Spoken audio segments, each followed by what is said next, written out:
Hi, I'm Abby Marugalas. I'm the class of 2023. I'm studying finance and real estate in Wharton. I'm a reporter for the Daily Pennsylvanian and a member of Sigma Kappa. Hi, I'm Daniel McKeon, class of 2023, studying in Wharton. I'm majoring in finance and statistics, and I am co-chair of the Wharton Dean's Undergraduate Advisory Board. My name is Rashmi Iyer. I'm in the class of 2024. I'm majoring in computer science in the School of Engineering. I'm also a CIS 160 TA, and I'm a member of the STEM sorority Alpha Omega Epsilon.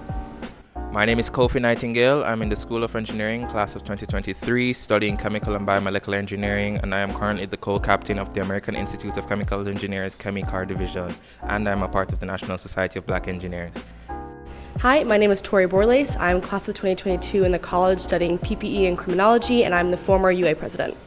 My name is Ross Engelmeyer. I'm in the class of 23 in the College of Arts and Sciences studying music and economics, and I'm the former VP of sponsorship of the Wharton Investment and Trading Group.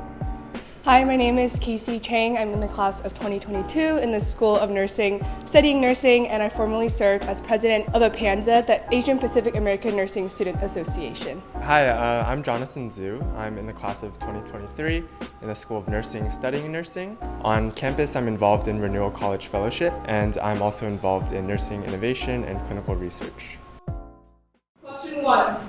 People make assumptions about me based on my school. 3, 2, 1, move.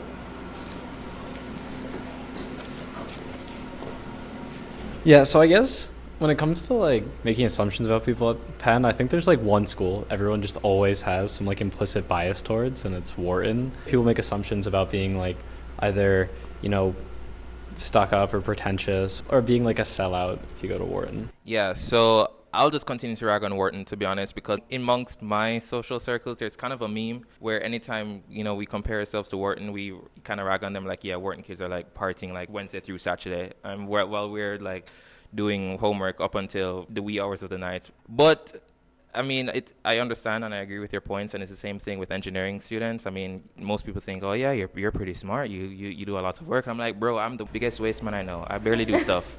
I think it just comes with the territory, just with how Penn and the culture is here, and just how the different schools have different course loads and different stuff that they're doing. Kind of unavoidable, in my opinion. Yeah, I'd agree with a couple of the points that you made. I think there are a lot of stereotypes just generally, even with not just Wharton, but business schools in general, for being students being sneaky or they only care about money. But I think that's a little too simplistic of a take. There are a lot of people that study very different things in Wharton and are interested in pursuing very different career paths. So I think once you get to know someone, you'll see some of those stereotypes don't really hold true. Yeah, so as a nursing student, I'd like to just give maybe, the opposite end of the spectrum. I think there's a lot of good stereotypes or, first impressions that people have of nursing students, such as that they're very kind, very empathetic, and very caring. And from my experience, I can say that's true for the most part. I think each school is just part of each individual student's experience while at Penn, but because there's so many different directions you can go from each school, it's really about the individual, and the school, the college, is really just one super small part of this journey as we go through Penn. My school requires the most work. 3, 2, 1, go. Real quick question for everyone. How many course units do you have to take for your entire major? Any number, do you know? Because I have to take 41 for the entire, my entire major. And I mean, yeah, every class I can choose a history class. Not history. I'm not trying to offend any of the but I can choose an easier class to fill up some of those requirements. But a lot of my requirements I don't have much choice, and so I have to do them anyways. And so depending on how well acquitted you are to the engineering classes that you're taking, it can be easier or harder. But I think it's a lot of work. Yeah, I definitely agree with that. Personally, I take 5.5 credits a semester, and so even though I'm in Wharton, I have a pretty heavy course load. The reason why I'm over here is because I think that Wharton is probably one of the schools where if you choose to, you can graduate with very few hard courses. I think that Wharton is probably on the low end for what is required for you to graduate. I think we only need something like 37 credits. Yeah, I think the question is phrased which requires the most work. You know, in the college, you can double, triple major if you're like really into working. But in terms of requirements, like college and Wharton students can pretty much slide by. And I don't think that's exactly the same for like engineering and nursing. So I think although probably all of us are going above and beyond what's required, I think just like baseline, it's going to be way more difficult to be in like engineering or nursing. I think I had a little bit of a difficult time trying to like figure out what to properly place myself as for this question, because I think it genuinely depends on the person, what you're taking, what courses you're taking, whether or not you have strengths or weaknesses in that, how you study, and that sort of thing. So I think there's a lot of things that can go into it. Wait, sorry. What was the question? Yeah, so I think in terms of work, the School of Nursing is pretty straightforward. By the spring semester of sophomore year, you're going to have 12-hour clinicals at least once a week. You're going to have like a 2-hour simulation lab. You have 2 3-hour lectures on Monday and Wednesday morning. You know, I'm not on the completely agree line because I know that some engineering students have it very rough. And I think for nursing school, there's just a lot of assignments that you have to get through. I've kind of realized that the work we do is like built into our curriculum. So, I mean, like you'll have classes where you finish clinical and you still have to go home and study, but I don't think it's to the same intensity. For me, yes, it is work, but I tell people all the time that I'd rather spend 12 hours in a hospital than like doing a problem set till like 5 a.m. So work looks a little bit different in the nursing school, and I guess it's just kind of how you define it. Yeah, let me just step over here real quick. I think it's a lot of work, but maybe not that much work, you know? Yeah, I'll just move over a little bit. I just want to note really quick that nursing doesn't really have recruiting. People have told me it's like an extra course load or 2 or 3 or whatever, so I don't, in like the college and Wharton, recruiting can take up whatever time and work you want it to, so yeah. My social circle consists mostly of people in the same school as me. 3, 2, 1, move.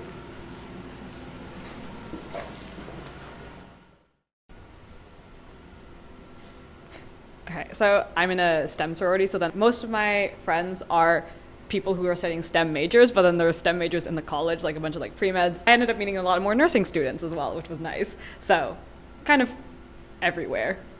I think outside of classes, there's definitely, you know, a lot of time also. And personally, I am in Renewal College Fellowship, which has students from all different schools. You really make your friend groups depending on what clubs and organizations you get involved in at Penn. Yeah, so I mean, as I mentioned earlier, we're doing problem sets 24/7. Most of the people I'm spending time with are the people I'm doing the problem sets with, which are the people in my school. CBEs are kind of a small major. There's only like 33 of us. And so you get to know a lot of the people more than you would in like a CIS major or an economics major in the college. Like there's hundreds of those people. I think your point about CBE being a small major was actually really interesting, because I think nursing is like about 100 students per class, which is not like huge, like compared to I guess the college, but for an entire school it's pretty small. So I think the fact that that was the size was the reason why I actively chose to like look for friends in other schools, because I was like, oh, my major is pretty small, I'll probably come across these people at some point over the past 4 years. The good friends that I have in nursing are not really as a product of being in nursing together, but like we met somewhere else and then became friends. But I think I am where I am on this line because I actively like chose to do that.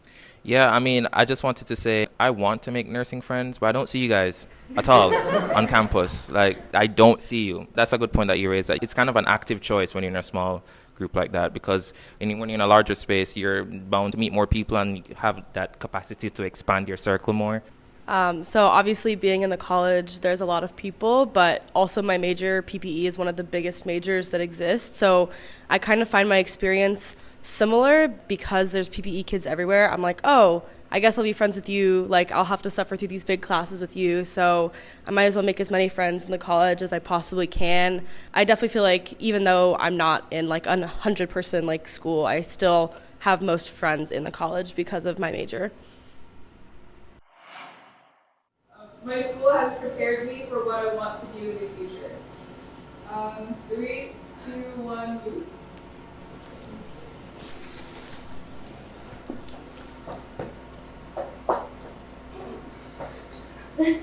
Yeah, I think Wharton, one of its like biggest appeals to me actually is how practical the education is. Most of the people that teach you are people who have worked in the industry or like still actively consult for like large banks and funds.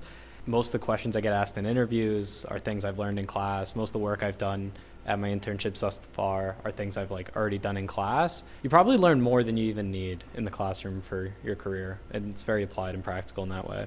So I think I'm on this like slightly agree side because I don't think genuinely any sort of education is going to 100% like make you ready for what you're going to face on the outside world. But I think generally like the Wharton's education has been really good. Like you were saying, like a lot of the things that are brought up like in interviews I've learned in classes and stuff like that. So I think it's really good for that. And I think that was honestly like one of the main reasons I did transfer. Also, it's a case-by-case basis. Some people feel that their major is preparing them more so for what they want to do in the future. So I feel like overall I kind of wanted to stay neutral, but I went to slightly agree because I took the basic intro CS classes like freshman year and beginning of sophomore year, and like from that you can get a software engineering job really. Like there's nothing really much else you need in order to get a software engineering job. But then also I don't know what I want to do specifically in the area of computer science or like how I want to like use computer science in my career. So in that sense I don't really feel like my major has prepared me for that yet because I haven't had the chance to explore like what else is there besides like a basic software engineering type job. Yeah, so I honestly, my major has showed me that I'm not fit for the major. To find what you want to do, you also have to find the things that you don't want to do. I do think that engineering prepares you for a lot of things just because of how much they focus on problem solving and things like that. But I'm here because I just feel like I'm not cut out for chemical engineering at all. And my major just showed me that straight up in the face this semester. So, yeah. I think it'd be impossible for me to be on the disagree side at all, given how I just let everyone know that I had 240 hours in the hospital. Most of the learning that you do is on the job in nursing, just because it's not really like anyone's fault per se, but there's just so much that you need to know in nursing that it's impossible for a curriculum to cover it all. In the nursing school, there's sometimes a weird disconnect of what we learn versus what happens in the hospital. Like I think a lot of our professors are also still active nurses or like have been in the industry for like years and years, but then they'll teach us and be like, oh, this is what you need for like this test out or for this assessment, but just so you know, no one does it this way in the hospital. Or like in the hospital, no one cares if like this happens, or like it's actually very impractical to do this in the hospital. So then you are like, I need to do this for the grade, but then I obviously don't need this for my job. So there's a good disconnect there.